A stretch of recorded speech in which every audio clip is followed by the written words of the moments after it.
চলে এলাম দীঘার তৃতীয় দিনের ভিডিও। সকালবেলা ঘুম থেকে উঠে সমুদ্রের পাড় চলে এসেছি। ওরা সবাই ঘুমাচ্ছে। ঘুম থেকে উঠে সমুদ্রের পাড়ে বসতে আমার ভীষণ ভালো লাগে, তাই আমি একাই এসে বসে থাকি। খুব সুন্দর লাগছে, হাওয়া দিচ্ছে, ভীষণ ভালো লাগছে বসে রয়েছে। দেখুন অনেক লোক, প্রচুর লোক এসেছে সকালবেলা সমুদ্রের পাড়ে। তারপরে রেডি হয়ে বেরিয়ে পড়লাম উদয়পুর যাওয়ার জন্য। উদয়পুর আর তালসারি যাওয়ার কথা ছিল আজকে।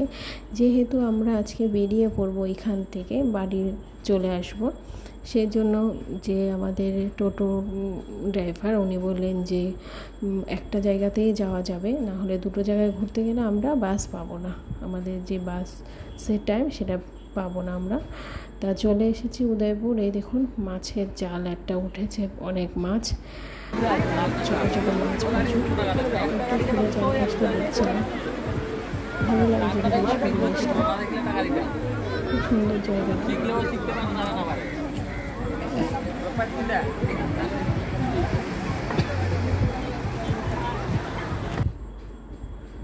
ওরা একাই ঘুরছিল, ওদের খুব ভালো লাগছিল। এখানে ঢেউ কম ছিল বলে একাই নিজেরাই দুজনে মিলে হাত ধরে এদিক ওইদিক ঘুরে বেড়াচ্ছিল। ঢেউটা ছিল না বলে ভয় পাচ্ছিল না, তাই জলের ওপর দিয়ে শুধু হেঁটে যাচ্ছিল। তারপর ওখানে একটা দোকানে আমরা টিফিন করে নিলাম, সকালে টিফিনটা লুচি, ঘুগনি, আলুর দম ছিল।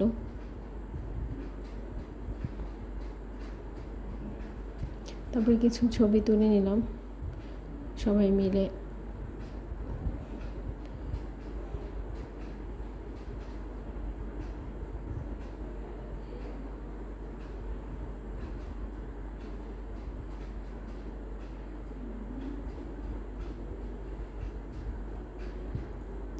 আর এই জায়গাটা দেখুন রাস্তার পাশে, আমরা যখন যাচ্ছিলাম তখন পুরো শুকনো ছিল, আসার সময় দেখছি পুরো জলে ভর্তি হয়ে গেছে। দেখুন গাছগুলো ছোট ছোট গাছ কিন্তু। তারপর আমরা চলে গেলাম আবার চান করতে সমুদ্রে।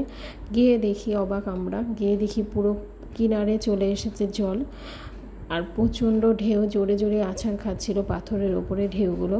আর ও ভয়ে নামতে চাইছিল না, কিছুতেই ওকে নামাতেই পারছিলাম না, এত জল দেখে ভয় পাচ্ছিল। আর বেশিরভাগ মানুষই ওপরে বসেছিল, নামতে ভয় পাচ্ছিল। বেলার দিকে জলটা যখন কমে যাবে তারা সবাই বলছে তখন নামবে, কিন্তু আমি আর আমার মেয়ে সৃজা ও নেমে পড়েছিলাম, কিন্তু ও নামতে চাইছিল না, কিছুতেই নামতে চাইছিল না। যতবার নামাচ্ছি টেনে টেনে ততবার আবার উঠে চলে যাচ্ছে, ওই রকমই করছিল, ভীষণ ভয় পাচ্ছিল, নামবে না, জোর করেই নামাতে পারছি না। ওকে নামাতে গিয়ে আমিও পড়ে গেছি একবার, কিন্তু ও তাও নামতে চাইছে না। বলছি ওইখানটায় ঢেউ নেই, মাঝখানটায় ওইখানটায় চ, কিন্তু নামবে না। তারপরে টেনে টুনে নামানো হলো, তারপর আর উঠতে পারেনি। দেখুন আবার উঠে গেছে, দেখুন উঠে দাঁড়িয়ে আছে, নামবে কিন্তু নামতে চাইছে না, বারবার উঠে চলে যাচ্ছে। তারপরে নামানো হয়েছে, তা হাত ছাড়বে না, হাত ধরে ধরেই যাবে, কিছুতেই যেতে চাইছে না, ভয় পাচ্ছে। বলছে কিনারে থাকলে ঢেউ বাড়ি মারবে, তাও ভয় পাচ্ছিল। তারপরে যখনই জলটা কমে গেছে, এবার ওকে আর পাইকে ওর মতন একা ওর মতন খেলে যাচ্ছে। দেখুন ওর অবস্থা, যে নামতে চাইছিল না তার অবস্থা দেখুন, এখন একাই চলে যাচ্ছে, মানে এত সাহস দেখাচ্ছে। দূরে যেতে ভয় পায়, ধারে থেকে কিনারে থেকে ও মজা করে, সমুদ্রের ঢেউর সাথে সাথে ভেসে ভেসে চলে আসে। জলটা এখন অনেকটাই নেমে গেছে, তাই আমরা এত দূরে এসেছি, অনেকটা দূরেই এসেছি।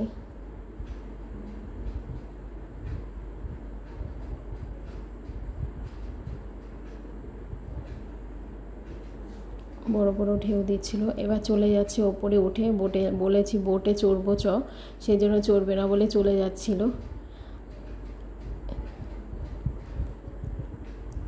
দেখুন জল কত নিচে নেমে গেছে। তারপরে বোটে উঠলাম, ভীষণ মজা হয়েছে। প্রথমে তো ভীষণ ভয় লাগছিল, প্রচণ্ড ভয় লাগছিল, উঠবো না বলেই ছিলাম। ওর বাবা জোর করে, না চলো উঠে দেখি কেমন মজা, কিছুতেই উঠবো না। এই এই দাদা আর ওই দিদি উঠেছে, ওরা ভীষণ ভয় পাচ্ছিল, আমরাও ভয় পাচ্ছিলাম, ভীষণ ভয় পাচ্ছিলাম। আর ও তো কোথায় বসবে বুঝতেই পারছিল না। একবার মাঝখানেই বসেছিল প্রথমে, তারপরে আবার বলে আবার ওকে ওঠানো হয়েছিল সাইডে।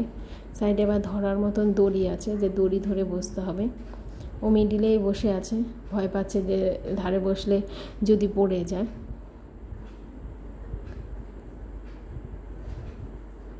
ভীষণ মজা হয়েছে। যখন উঠছিলাম তখন ভয় লাগছিল, কোথায় বসবে ও বুঝতে পারছে না, কোনখানে বসলে মানে ও পড়ে যাবে না, শুধু বারবার বলছে পড়ে যাব। ভীষণ ভয় পাচ্ছিল, আমরাও ভয় পাচ্ছিলাম, সবাই ভয় পাচ্ছিলাম, আমারও ভয় লাগছিল।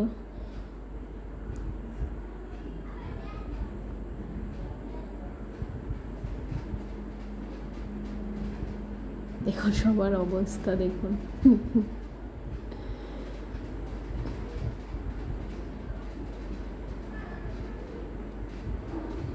আমি তো এক হাতে দড়ি ধরেছি, আরেক হাতে ফোন ছিল। আর মনা বারবার, মানে আমার মেয়ে বারবার বলছে, মা ফোনটা দেখো, কারণ একটু আগে ওর বাবার ফোনে জল ঢুকে গিয়ে ফোনটা অফ হয়ে গেছে। ঢেউ এসেছে, আর ঢেউয়ে জলটা বাড়ি খেয়েছে ফোনের মধ্যে। দেখুন শুরু হয়ে গেল, যাচ্ছিলাম, ভীষণ ভয় লাগছিল, মানে এত ভয় লাগছিল, ভীষণ ভয় লাগছিল। আর এত জোরে চলছে না এটা, মানে ভীষণ, মানে এটার আওয়াজও একটা জোরে একটা আওয়াজ হচ্ছে, যেমন আওয়াজ হয় আর কি, আপনারা জানেন কেমন আওয়াজ হয়। আর পুরো কাঁপছিল ওটা, এত ভয় লাগছিল, ভীষণ ভয় লাগছিল। দেখুন কত দূরে চলে আসলাম কয়েক সেকেন্ডের মধ্যে, আর এত জোরে চলছে এটা, কত দূরে চলে এসেছি দেখেই বুঝতে পারছেন যে কত দূরে চলে এসেছি। চারিপাশে কিচ্ছু নেই, শুধু জল আর জল আর কিচ্ছু নেই, চারপাশে শুধু জল। এমনি ভালো লাগছিল, কিন্তু ভয় লাগছিল, ভীষণ ভয় লাগছিল। বারবার মনে হচ্ছে উল্টে পড়ে যাবে।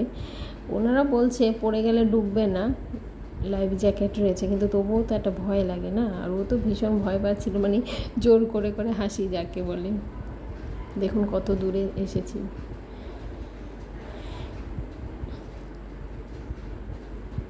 অনেকটা দূরে এসেছি। দেখুন দেখাই যাচ্ছে না প্রায়, এত জোরে চলছে এটা, কিচ্ছু দেখা যাচ্ছে না চারিপাশে, শুধু জল আর জল।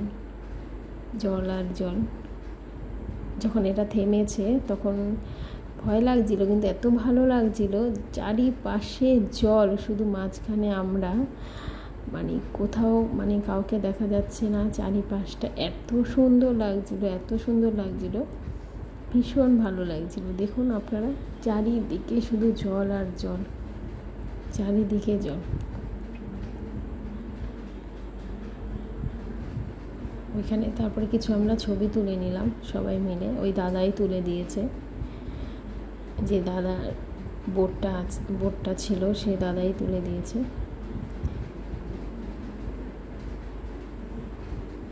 তারপরে এবার ফিরছি, আর একটু যাবে বলছিল, আমার ভয় লাগছিল বলে বললাম আর যাব না, ভয় লাগছিল ভীষণ। এবার আমরা ফিরে আসলাম।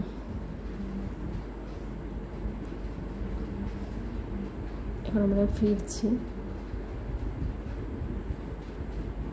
ভালোই মজা লাগলো, যেমন ভয় হচ্ছিল তেমন মজাও লেগেছে, ভীষণ ভালো লেগেছে।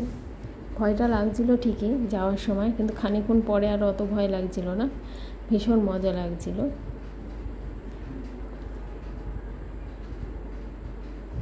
তারপরে হোটেলে এসে আমরা খাওয়া দাওয়াটা সারলাম। মনটা সবার খারাপ ছিল, ওর বাবার ফোনটার মধ্যে জল ঢুকে গিয়ে বন্ধ হয়ে গেছিলো, আর ঠিক হবে কিনা বুঝতে পারিনি। তারপরে বেরিয়ে আসলাম, আমাদের বাসের টাইম ছিল দুপুরবেলা, বাস ধরে বেরিয়ে চলে আসলাম। ভিডিওটা ভালো লাগলে লাইক, শেয়ার, কমেন্ট।